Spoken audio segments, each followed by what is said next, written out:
வணக்கம். தந்தையின் பாட்காஸ்ட் செய்திகளை வாசிப்பது நான் வைகரை வருணன். முதலில் தலைப்புச் செய்திகள். காவிரியில் பெறும் தண்ணீரை சிக்கனமாக உபயோகிக்க வேண்டும். தமிழ்நாடு, கர்நாடகா உள்ளிட்ட மாநிலங்களுக்கு காவிரி நீர் ஒழுங்காற்றுக் குழு அறிவுறுத்தல். ரேஷன் கார்டு வைத்திருக்கும் தகுதியுள்ள அனைவருக்கும் கலைஞர் மகளிர் உரிமை தொகை வழங்கப்படும் என்றுதான் பேசினேன்.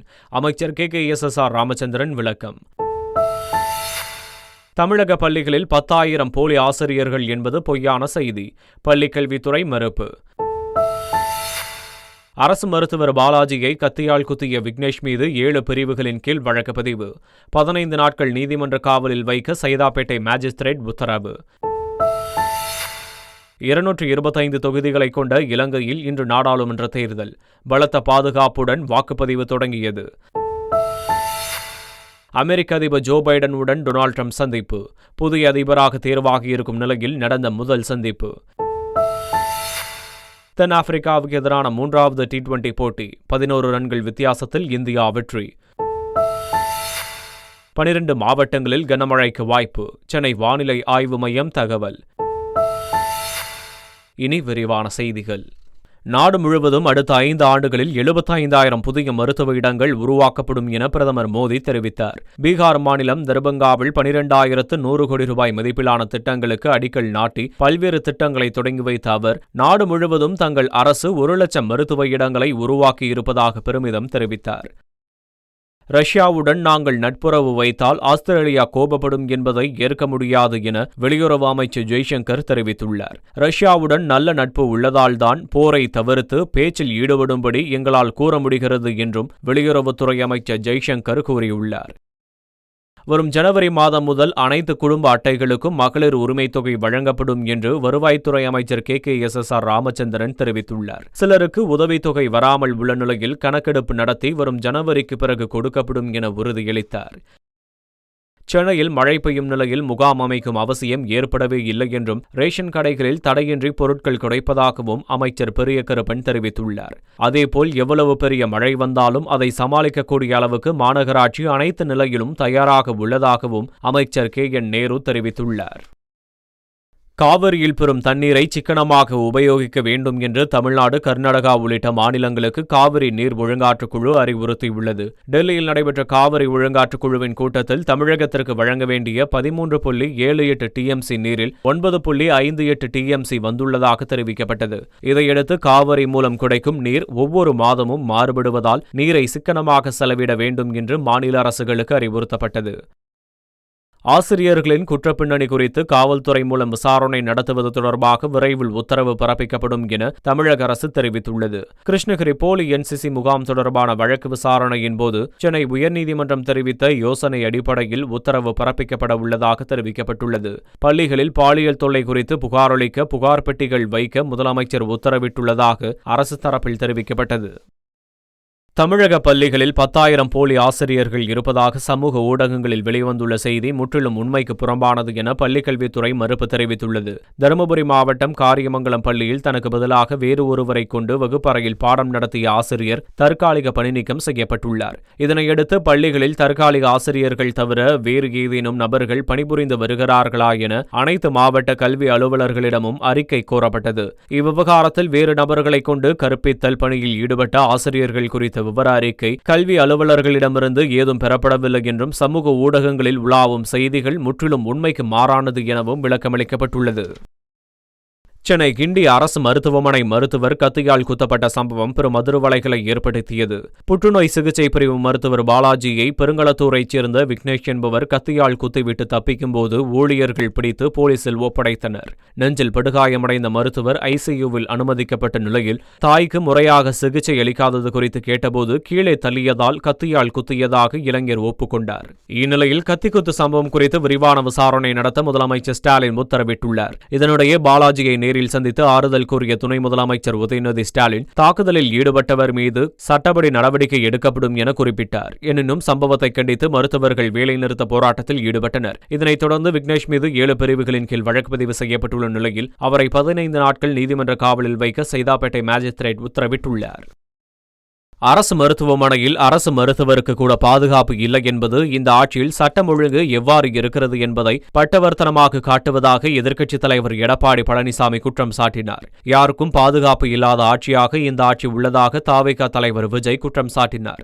இதேபோல சென்னையில் அரசு மருத்துவர் பாலாஜி மீதான தாக்குதல் அதிர்ச்சி அளிப்பதாகவும் அது கண்டனத்திற்குரியது என்றும் ஆளுநர் RN ரவி தெரிவித்துள்ளார். மருத்துவர்கள் பாதுகாப்பை உறுதி செய்ய தேவையான அனைத்து நடவடிக்கைகளையும் விரைந்து மேற்கொள்ள வேண்டும் எனவும் ஆளுநர் வலியுறுத்தியுள்ளார். மெத்தனால் மற்றும் இதர கரைப்பான்களின் உற்பத்தி, விற்பனை மற்றும் பயன்பாட்டை முறைப்படுத்தும் வகையில் அனைத்து மாவட்டங்களிலும் மாவட்ட வருவாய் அலுவலர் தலைமையில் குழு அமைக்கப்பட்டுள்ளது. இந்த குழுவில் ஆயத்தீர்வை துணை ஆணையர், காவல் கூடுதல் கண்காணிப்பாளர், உணவுப் பொருள் வழங்கல் துணை ஆணையர் ஆகியோர் உறுப்பினர்களாக இடம்பெற்றுள்ளனர். இந்த குழுவானது அனைத்து வகை கரைப்பான்கள் உற்பத்தி செய்யும் தொழிற்சாலைகள், விற்பனை நிறுவனங்கள், கிடங்குகள், பயன்படுத்தும் தொழிற்சாலைகளில் ஆய்வு மேற்கொண்டு அனைத்து பரிவர்த்தனை பதிவுகளையும் ஆய்வு செய்து சரிபார்க்கும் என அறிவிக்கப்பட்டுள்ளது. நவம்பர் 20ஆம் தேதி திமுக உயர்நிலை செயல் திட்ட குழு ஆலோசனைக் கூட்டம் நடைபெறவுள்ளதாக அறிவிக்கப்பட்டுள்ளது. கட்சியில் செய்ய வேண்டிய அமைப்பு ரீதியான மாற்றங்கள் குறித்தும் 2026 சட்டமன்ற தேர்தல் பணிகள் குறித்தும் கூட்டத்தில் விவாதிக்கப்படலாம் என தகவல் வெளியாகியுள்ளது. கட்சி ரீதியிலான முக்கியத்துவம் வாய்ந்த முடிவுகள் கூட்டத்தில் எடுக்கப்படலாம் என்றும் திமுக வட்டாரங்கள் தெரிவித்துள்ளன.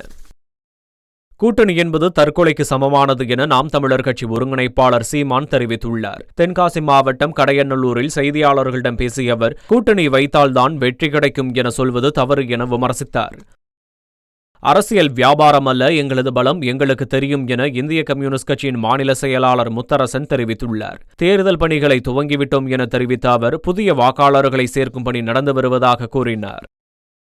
மக்கள் வாழ்வாதார பிரச்சனையான பொருளாதாரம் குறித்து பேசுவது அவசியம் என மார்க்சிஸ்ட் கம்யூனிஸ்ட் கட்சியின் அரசியல் தலைமை குழு உறுப்பினர் ஜி. ராமகிருஷ்ணன் தெரிவித்துள்ளார். புதுச்சேரியில் செய்தியாளர்களை சந்தித்த அவர், தமிழகத்தில் பிற அரசியல் கட்சிகளை விமர்சிக்க விஜய்க்கு உரிமை உள்ளது என கூறினார். மத்தியில் பாஜகவை எதிர்க்க அனைத்து கட்சிகளும் ஒன்றிணைவது அவசியம் என்றும் அதன் அடிப்படையில்தான் இந்தியா கூட்டணி கட்சிகள் செயல்படுவதாகவும் ஜி. ராமகிருஷ்ணன் கூறியுள்ளார்.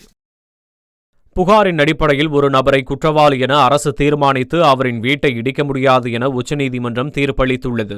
அரசு அதிகாரிகள் நீதிபதிகளாக மாறி குற்றம் சாட்டப்பட்டவரின் வீட்டை இடிக்க முடியாது எனவும், இருப்பிட உரிமை என்பது அரசமைப்பு சாசனம் வழங்கியுள்ள அடிப்படை உரிமைகளில் ஒன்றாகும் என கூறியுள்ளனர். மதுரை வைகை ஆற்றில் பாசன தேவைக்காக திறக்கப்பட்ட நீரால் வெள்ளப்பெருக்கு ஏற்பட்டு இரு கரைகளை தொட்டவாறு செல்கிறது. ஓடும் தண்ணீரால் மதுரை வைகை ஆறு கடல் போல் காட்சியளிக்கிறது. வைகை ஆற்றில் அதிக அளவிற்கு தண்ணீர் செல்வதால் பொதுமக்கள் பாதுகாப்பு கருதி ஆற்றில் இறங்கி குளிக்கவோ கால்நடைகளை மேய்க்கவோ கூடாது என மாவட்ட நிர்வாகத்தின் தரப்பில் வேண்டுகோள் விடுக்கப்பட்டுள்ளது.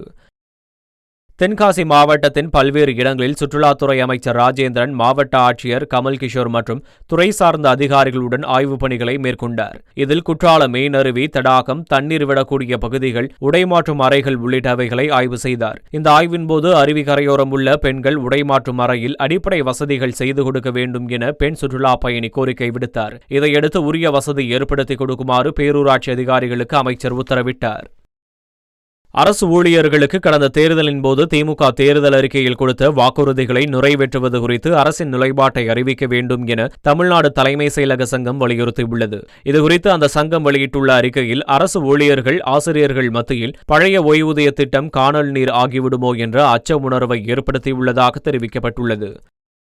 திருவாரூர் மாவட்டம் திருத்துறைப்பூண்டி அருகே முத்துப்பேட்டையில் உலக புகழ்பெற்ற ஜாம்புவானோடை தர்காவில் 723ஆம் ஆண்டு கந்தூரி விழாவில் சந்தனக்கூடு ஊர்வலம் கோலாகலமாக நடைபெற்றது. முன்னதாக புனித சந்தனக்குடம் தலையில் சுமந்து எடுத்து வரப்பட்டு அலங்கரிக்கப்பட்ட சந்தனக்கூட்டில் வைத்து வானவேடிக்கை, மேலதாளங்களுடன் ஊர்வலம் துவங்கியது. தொடர்ந்து புனித ரவுலா ஷெரீஃபுக்கு சந்தனம் பூசும் விழா நடைபெற்றது. இந்த விழாவில் கேரளா, கர்நாடகா உள்ளிட்ட மாநிலங்களிலிருந்தும் பல்வேறு மாவட்டங்களிலிருந்தும் ஆயிரக்கணக்கானோர் கலந்து கொண்டனர்.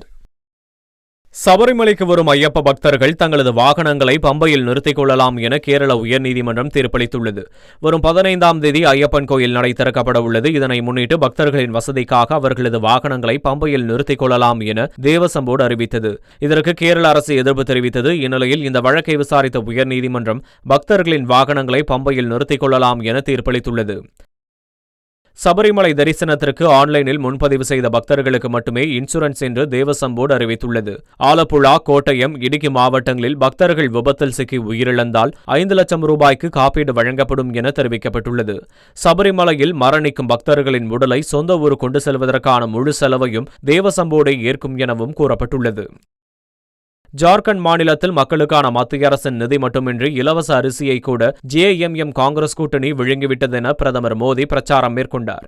ஜார்க்கண்ட் மாநில சட்டப்பேரவை தேர்தலை முன்னிட்டு கோடா பகுதியில் நடைபெற்ற பாஜகவின் தேர்தல் பிரச்சார பொதுக்கூட்டத்தில் பிரதமர் மோடி கலந்து கொண்டு உரையாற்றினார். அப்போது இலவச கான்கிரீட் வீடுகள் கட்டுவதற்காக ஜார்க்கண்ட் மாநில சகோதரிகளின் பெயர்களில் தான் நேரடியாக பணத்தை அனுப்புவதாகவும், ஆனால் ஜார்க்கண்ட் மாநில அரசு இலவச வீடுகளை பெறுவதற்கு அவர்களை அனுமதிக்கவில்லை என்றும் பிரதமர் குற்றம் சாட்டினார். கேரள மாநிலம் வயநாடை சுற்றுலா தலமாக மாற்ற நடவடிக்கை எடுப்பதாக மக்களவை எதிர்க்கட்சித் தலைவர் ராகுல் காந்தி உறுதியளித்த நிலையில் கராப்புழா அணை பகுதியில் அமைந்துள்ள கேரளாவின் மிக நீளமான ஜிப்லைனில் பயணம் செய்தார். தென்னிந்தியாவின் மிகப்பெரிய ராட்சச ஊஞ்சல் என்று வர்ணித்த ராகுல் காந்தி, வயநாடு எப்போதும் போல் பிரமிக்க வைக்கிறது என்றும் ஜிப்லைனில் சென்ற ஒவ்வொரு நொடியும் தனக்கு மிகவும் பிடித்துள்ளதாகவும் மகிழ்ச்சி தெரிவித்தார். காங்கிரஸ் கட்சியின் 4வது தலைமுறை வந்தால் கூட காஷ்மீரில் சட்டப்பிரிவு 370ஐ மீட்டெடுக்க முடியாது என யோகி ஆதித்யநாத் தெரிவித்துள்ளார். மராட்டிய மாநிலம் தானேவில் நடைபெற்ற தேர்தல் பிரச்சார பொதுக்கூட்டத்தில் பேசிய அவர், காங்கிரஸ் கட்சியால் 65 ஆண்டுகளில் செய்ய முடியாததை பாஜக 2 ஆண்டுகளில் செய்து முடித்தது என கூறினார். ஜார்க்கண்ட் சட்டப்பேரவைக்கு நடைபெற்ற முதல்கட்ட தேர்தலில் 65% வாக்குகள் பதிவாகியுள்ளது. 81 சட்டமன்ற தொகுதிகளை கொண்ட ஜார்க்கண்டில் முதல்கட்டமாக 43 தொகுதிகளுக்கு தேர்தல் நடத்தப்பட்டது. கர்வா மாவட்டம் உள்ளிட்ட மாவோயிஸ்ட் தீவிரவாதத்தில் பாதிக்கப்பட்ட பகுதிகளில் போதிய பாதுகாப்பு அளிக்கப்பட்டதால் பொதுமக்கள் அச்சமில்லாமல் வாக்களித்தனர். கடந்த தேர்தலில் 63.9% வாக்குகள் பதிவாகியிருந்த நிலையில் தற்போது சற்று அதிகரித்து 64.86% வாக்குகள் பதிவாகியுள்ளது. அதேபோல் கேரளாவின் வயநாடு மக்களவைத் தொகுதியில் 64.71%, செலக்காரா சட்டசபை தொகுதியில் 74.54% வாக்குகள் பதிவாகியுள்ளன. அமரன் ஓடிடி வெளியீட்டை தள்ளி வைக்கும்படி தமிழ்நாடு திரையரங்க உரிமையாளர்கள் சங்கம் கோரிக்கை விடுத்துள்ளது.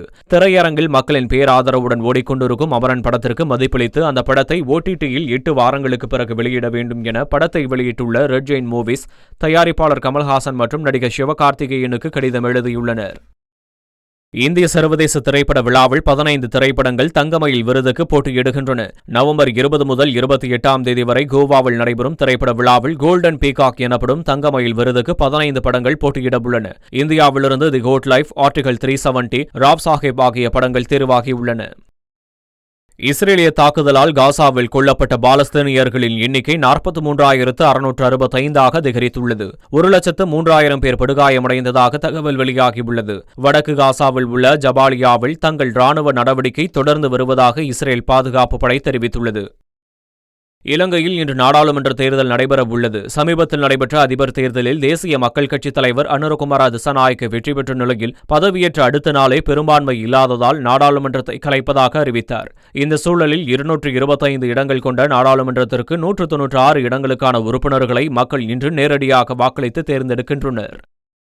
அமெரிக்க அதிபர் ஜோ பைடனுடன் அதிபர் தேர்தலில் வெற்றி பெற்ற டொனால்டு ட்ரம்ப் சந்தித்தார். தேர்தலில் வெற்றி பெற்ற பிறகு முதன்முறையாக வெள்ளை மாளிகைக்கு சென்ற ட்ரம்பிற்கு அதிபர் பைடன் விருந்து வைத்து கௌரவித்தார். பின்னர் ஜனவரியில் அமைதியான முறையில் அதிகார மாற்றம் நடக்க 2 தலைவர்களும் உறுதியளித்தனர். ஐபிஎல் தொடரில் லக்னோ அணியிலிருந்து நீக்கப்பட்ட KL ராகுல் சென்னை சூப்பர் கிங்ஸ் அணியை பாராட்டியுள்ளார். லக்னோ அணியின் முடிவு குறித்து விமர்சிக்க விரும்பவில்லை என்றும் தற்போது புதிய பயணத்தை தொடங்க விரும்புவதாகவும் தெரிவித்துள்ளார். வெற்றியோ தோல்வியோ எது ஏற்பட்டாலும் சென்னை, குஜராத் ஆகிய அணிகளின் ட்ரெஸ்ஸிங் ரூம் மட்டுமே அமைதியாக கையாள்வார்கள் என பாராட்டினார். சென்னையில் நடைபெறவுள்ள தேசிய டிராக் சைக்கிளிங் சாம்பியன்ஷிப் போட்டிகளில் 700 வீரர்கள் கலந்து கொள்ள உள்ளனர். 76வது தேசிய டிராக் சைக்கிளிங் சாம்பியன்ஷிப் போட்டிகள் சென்னை அடுத்த மேலக்கோட்டையூரில் நவம்பர் 15 முதல் 19ஆம் தேதி வரை நடைபெறவுள்ளது. தமிழ்நாட்டைச் சேர்ந்த 41 பேர் உட்பட நாடு முழுவதிலும் இருந்து 700 சைக்கிள் பந்தய வீரர், வீராங்கனைகள் கலந்து கொள்ள உள்ளனர். தென் ஆப்பிரிக்காவுக்கு எதிரான 3வது T20 போட்டியில் இந்தியா 11 ரன்கள் வித்தியாசத்தில் வெற்றி பெற்றது. இதனால் 4 ஆட்டங்கள் கொண்ட தொடரில் 2-1 என இந்தியா முன்னிலை பெற்றது. முதலில் பேட்டிங் செய்த இந்தியா 20 ஓவர் முடிவில் 6 விக்கெட்டுகளை இழந்து 219 ரன்களை எடுத்தது. பின்னர் விளையாடிய தென் ஆப்பிரிக்கா 20 ஓவர்கள் முடிவில் 7 விக்கெட்டுகள் இழப்பிற்கு 208 ரன்களை எடுத்தது. ஹர்ஷ்தீப் சிங் 3 விக்கெட்டுகளையும் வருண் சக்கரவர்த்தி 2 விக்கெட்டுகளையும் கைப்பற்றினர். வங்கக்கடலில் நிலவி வந்த குறைந்த காற்றழுத்த தாழ்வு பகுதி வலுவிழந்தது என இந்திய வானிலை மையம் தகவல் தெரிவித்துள்ளது. வங்கக்கடலில் உருவான காற்றழுத்த தாழ்வு பகுதி வலுவிழந்து காற்று சுழற்சியாக கிழக்கு காற்றை ஈர்க்கத் தொடங்கும் என்று தெரிவிக்கப்பட்டுள்ளது. இதனால் தமிழ்நாட்டில் வரும் 16ஆம் தேதி சனிக்கிழமை வரை மழைக்கான வாய்ப்புள்ளதாகவும், காஞ்சிபுரம், கள்ளக்குறிச்சி, விழுப்புரம், கடலூர், மயிலாடுதுறை, நாகை, தஞ்சாவூர், திருவாரூர், புதுக்கோட்டை, அரியலூர், பெரம்பலூர் ஆகிய மாவட்டங்களில் மழைக்கு வாய்ப்புள்ளதாகவும் தெரிவிக்கப்பட்டுள்ளது. மீண்டும் தலைப்புச் செய்திகள். காவிரியில் பெறும் தண்ணீரை சிக்கனமாக உபயோகிக்க வேண்டும். தமிழ்நாடு, கர்நாடகா உள்ளிட்ட மாநிலங்களுக்கு காவிரி நீர் ஒழுங்காற்றுக் குழு அறிவுறுத்தல். ரேஷன் கார்டு வைத்திருக்கும் தகுதியுள்ள அனைவருக்கும் கலைஞர் மகளிர் உரிமை தொகை வழங்கப்படும் என்றுதான் பேசினேன். அமைச்சர் KKSSR ராமச்சந்திரன் விளக்கம். தமிழக பள்ளிகளில் 10,000 போலி ஆசிரியர்கள் என்பது பொய்யான செய்தி. பள்ளிக்கல்வித்துறை மறுப்பு. அரசு மருத்துவர் பாலாஜியை கத்தியால் குத்திய விக்னேஷ் மீது 7 பிரிவுகளின் கீழ் வழக்கு பதிவு. 15 நாட்கள் நீதிமன்ற காவலில் வைக்க சைதாப்பேட்டை மாஜிஸ்திரேட் உத்தரவு. 225 தொகுதிகளை கொண்ட இலங்கையில் இன்று நாடாளுமன்ற தேர்தல். பலத்த பாதுகாப்புடன் வாக்குப்பதிவு தொடங்கியது. அமெரிக்க அதிபர் ஜோ பைடனுடன் டொனால்ட் ட்ரம்ப் சந்திப்பு. புதிய அதிபராக தேர்வாகியிருக்கும் நிலையில் நடந்த முதல் சந்திப்பு. தென்னாப்பிரிக்காவுக்கு எதிரான 3வது T20 போட்டி 11 ரன்கள் வித்தியாசத்தில் இந்தியா வெற்றி. 12 மாவட்டங்களில் கனமழைக்கு வாய்ப்பு. சென்னை வானிலை ஆய்வு மையம் தகவல். இத்துடன் பாட்காஸ்ட் செய்திகள் நிறைவு பெறுகின்றன. வணக்கம்.